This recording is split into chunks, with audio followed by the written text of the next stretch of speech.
நான் வந்து MNK நடேசன் நடிகர் சங்கத்தோட பொது மேலாளராக 2007 16/8/2016 வரைக்கும் நான் இருந்திருக்கேன். நடிகர் சங்கத்தோட அத்தனை ஹிஸ்டரி எனக்கு தெரியும். வரவு செலவு கணக்கு பற்றி எனக்கு நன்றாக தெரியும். என்னுடைய தந்தை அந்த பின்னால போட்டோல இருக்கிற MN கிருஷ்ணன், அவர் தான் இந்த நடிகர் சங்கத்தோட 2வது உறுப்பினர். நான் 1980 நான் உறுப்பினராக இருக்கேன். 1980 2007 அந்த சங்கத்தோட பொது மேலாளராகவும் நான் பணியாற்றி வந்தேன். இப்ப புதிய நிர்வாகம் பதவி ஏற்ற பிறகு, அதாவது உறுப்பினர்களோட எதிர்பார்ப்பு எப்படி இருந்ததுன்னா, இவங்க வந்து பில்டிங்கை கட்டுவாங்க, நிறைய நடிகர்களுக்கு உதவி செய்வாங்க, நல்ல நல்ல விஷயங்களை செய்வாங்க அப்படின்ற எதிர்பார்ப்பு இருந்தது. ஆனா இவங்களோட நோக்கமும் சரத்குமார் சாரையும் ராதாரவி சாரையும் முழுக்க அவங்கள பழிவாங்கணுன்ற ஒரே நோக்கம் தான் அவங்களுக்கு தெரியுதே தவிர, அதை வந்து போலீஸ் கிட்ட இவங்க ஒரு கம்ப்ளைண்ட் கொடுத்தாங்கல்ல, இவங்க நிர்வாகத்தில் தவறு நடந்திருக்கு, 1,65,00,000 தவறு பண்ணிருக்காங்கன்னு. அந்த போலீஸோட ரிப்போர்ட், பதில் ரிப்போர்ட் கொடுத்திருக்காங்கல்ல, பதில் கடிதம் அனுப்பிச்சிருக்காங்கல்ல, அந்த கடிதத்தை இவங்க முதல்ல வெளியிட்டு இருக்கணும். இந்த பொதுக்குழு கிடையாது, இது பொதுக்குழு கூட்டம்ன்றத ஒத்துக்கவே முடியாது. ஏன்னா இது ஒரு சட்டவிரோதமான கூட்டம். அங்க பவுன்சர்ஸ் இருந்தாங்க, அடியாட்கள் இருந்தாங்க, உறுப்பினர் அல்லாத பல பேர் இருக்கைகளை அமர வைக்கப்பட்டாங்க. ஒரு டென்ஸான சிச்சுவேஷன்ல தான் அந்த கூட்டம் நடந்தது. அதுல பல நல்ல விஷயங்கள் நடந்ததை நான் ஏத்துக்கிறேன். ஏன்னா பழம்பெரும் நடிகர்கள் எல்லாம் கௌரவிக்கப்பட்டாங்க, எல்லா விஷயமும் ரொம்ப நல்லா நடந்தது. ஆனா மிக கிராண்டா நடக்க வேண்டிய எம்ஜிஆர் நூற்றாண்டு விழாவை சிம்பிளா நடத்திட்டாங்க. ஏன்னா அந்த எம்ஜிஆர் நூற்றாண்டு விழான்ற பேனர்ல தான் எல்லாமே பண்ண முடியும். அதாவது எதுலையுமே முழுக்க ஒரு உள்நோக்கத்தோடையே பொதுச் செயலாளர் விஷால் செயல்படுறாருன்றது நான் குற்றம் சாட்டுறேன். ஏன்னா நான் 1980 உறுப்பினராக இருக்கேன். நடிகர் சங்கத்தோட அனைத்து தேர்தலையும் என்னுடைய பங்களிப்பு இருக்கு. என்னை பத்தி எல்லா உறுப்பினர்களுக்கும் நன்னா தெரியும். நான் பார்த்த பொதுச் செயலாளர்ல இவர் ஒருத்தர் தான் வினோதமா இருக்காரு. அதாவது இந்த மண்டபத்தை கட்டினாதான் கல்யாணம் பண்ணிக்குவேன்னு சொல்றாரு. மண்டபத்தை கட்டக்கூடிய, அதாவது இந்த இடத்துல பில்டிங் எழுப்பக்கூடிய ஒரு சாதகமான சூழ்நிலை உருவாகணும்னா அனைத்து பேரும் ஒற்றுமையா இருக்கணும். ஒரு நடிகர் கூட விடக்கூடாது. நான் சொல்றது பூச்சி முருகனும் இருக்கணும், வாராகி இருக்கணும், S.V. சேகர் இருக்கணும். ஏன்னா இவங்க தான் அடிக்கடி ஏதாவது ஒன்று திசை திருப்பிக்கிட்டு இருப்பாங்க. அவங்களும் இருக்கணும். சரத்குமார் சார் இருக்கணும், ராதாரவி சார் இருக்கணும், விஷால் சார், கார்த்திக் சார், நாசர், அவங்க இந்த டீமும் இருக்கணும். இருந்து ஒற்றுமையா ஒரு பல நல்ல விஷயங்களை நிச்சயமாக பண்ண முடியும்.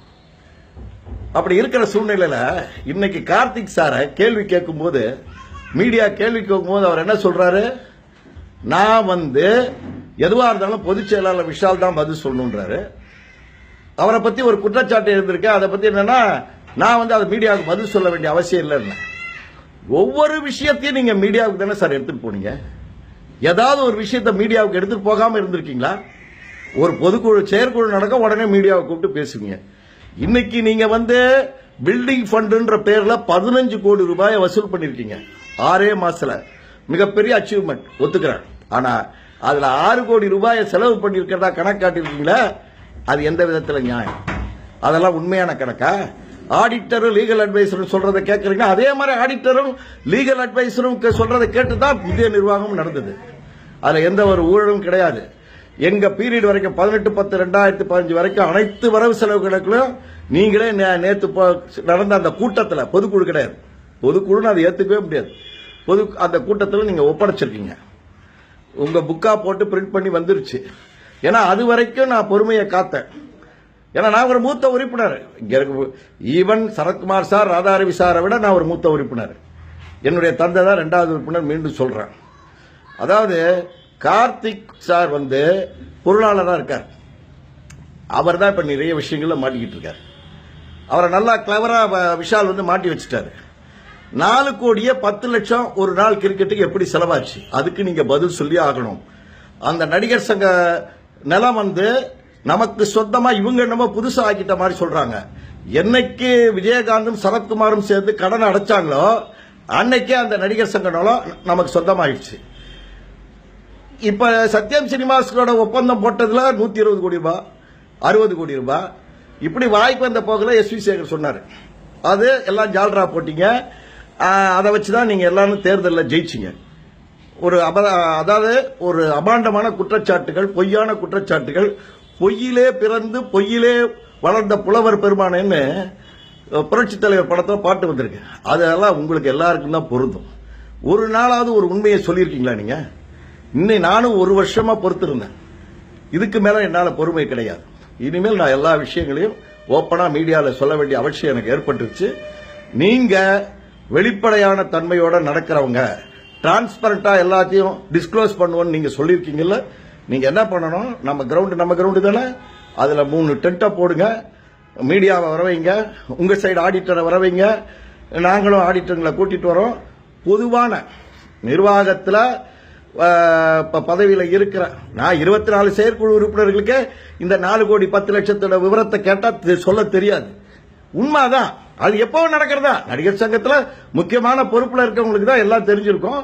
மற்றவங்க தெரிஞ்சிருந்தாலும் மறந்துடுவாங்க, கேட்டா தெரியாது. இப்ப நான் சில கேள்விகளை உங்க செயற்குழு உறுப்பினர்கிட்ட நான் கேட்டேன்னா உங்களுக்கு தெரியவே தெரியாது, நிச்சயமா தெரியாது. பல பேருக்கு தெரிஞ்சிருக்கலாம், நிச்சயமா சில பேருக்கு தெரிஞ்சிருக்காது. ஆகவே தயவு செய்து நான் கேட்டுக்கிறேன், நீங்க உண்மை இனிமேல் மக்கள் அரங்கத்துக்கு வந்தாகணும். கோர்ட் விஷயம் அது வேற. மக்கள் அரங்கத்துக்கு வரணும்னா நீங்க கிரவுண்ட்ல டென்ட்டை போடுங்க, டென்ட்டை போட்டு லைட் எல்லாம் போடுங்க, ஃபேன் ஃபெசிலிட்டிஸ், ஒரு ஆபீஸ் செட்டப் பண்ணுங்க. ஏன்னா நந்தா பிளாட்ஸ்ல பண்ணோம்னா அங்க இருக்கிற குடியிருப்புதாரர்களுக்கு ரொம்ப இடைஞ்சல், அவங்க எல்லாம் ரொம்ப வருத்தப்படுறாங்க. அதான் முள்ளு மேல சேலையை போட்ட கதையில அவங்க எல்லாம் உட்கார்ந்துருக்காங்க. போடுங்க எல்லா கணக்கு வழக்கு. 1987 இருந்து அன்னைக்கு தானே ராதாரவி அண்ணன் வந்தாரு, அதுல இருந்து இன்னைக்கு வரைக்கும் இருக்க எல்லா கணக்கு வழக்கையும் நம்ம எல்லாரும் ஒன்னா உட்கார்ந்து பார்ப்போம். எங்கெங்க தப்பு நடந்திருக்கு, எங்கெங்க ஃபண்ட் மிஸ் ஆயிருக்கு, என்ன நடந்திருக்குன்றத பார்த்து பொதுமக்களுக்கு அறிவிச்சிருவோம். ஏன்னா பொதுமக்கள் நடிகர்கள் மேல ரொம்ப மரியாதையும் அவங்க மேல ஒரு அபிமானம் வச்சிருக்காங்க. அதை பூரா மீடியாவை கொண்டு வந்தது உங்களுடைய செட்டப் தான், வேற யாருமே கிடையாது. அந்த காலத்திலிருந்து, புரட்சி தலைவர் காலத்திலிருந்து, நடிகர் திலகம் காலத்திலிருந்து நிறைய பிரச்சனைகள் இருந்திருக்கு. அதெல்லாம் ஒரு கோல்டு வார் மாதிரி அப்பப்ப ஏற்பட்டு அப்பப்ப அமைங்கிடும். ஆனா நீங்க பண்ண இந்த பிரச்சனைகள் இருக்க, ஏன்னா விஷாலுக்கு தெரியாது, அவர் எங்கிருந்தோ வந்தவர். அவர் ஒரு கிரிக்கெட் டீம்ல கொண்டு வந்து சேர்த்ததே சரத்குமார் சார் தான். சரத்குமார் சார் இல்லைன்னா அந்த கிரிக்கெட் டீமே கிடையாது. அதை சொன்னா இப்ப இளைய தலைவர்கள் கோச்சுக்குவாங்க என் மேல. அதை பத்தி இல்ல, உண்மை வெளியே வரணும். யாரா இருந்தாலும் உண்மை வெளியே வரணும். 87 இருந்து பார்த்தாதான் ராதாரவி தப்பு செஞ்சிருக்காரா, அடுத்தது விஜயகாந்த் வரும்போது தப்பு நடந்திருக்கா, இல்ல அடுத்தது சரத்குமார் சார் வரும்போது தப்பு நடந்திருக்கா, இல்ல அடுத்தது நீங்க போது இன்னைக்கு வரைக்கும் ஒரு 15 கோடி ரூபாய் 6 மாசத்துல கலெக்ஷன் பண்ணி 6 கோடி ரூபாயை செலவு பண்ணதா கணக்கு காமிச்சிங்கல்ல, அதுல என்னென்ன தப்பு நடந்திருக்கு, இல்ல கரெக்டா தான் பண்ணிருக்கீங்களா, ஆடிட்டர் லீகல் அட்வைஸ் படி அப்படின்றது தெரியணும். தயவு செய்து நான் எந்தவித உள்நோக்கத்தோடு சொல்லல, கண்டிப்பா இது எல்லாருக்கும் தெரிஞ்சாகணும். இனிமேல் இதுக்கு பொறுமை காக்க முடியாது.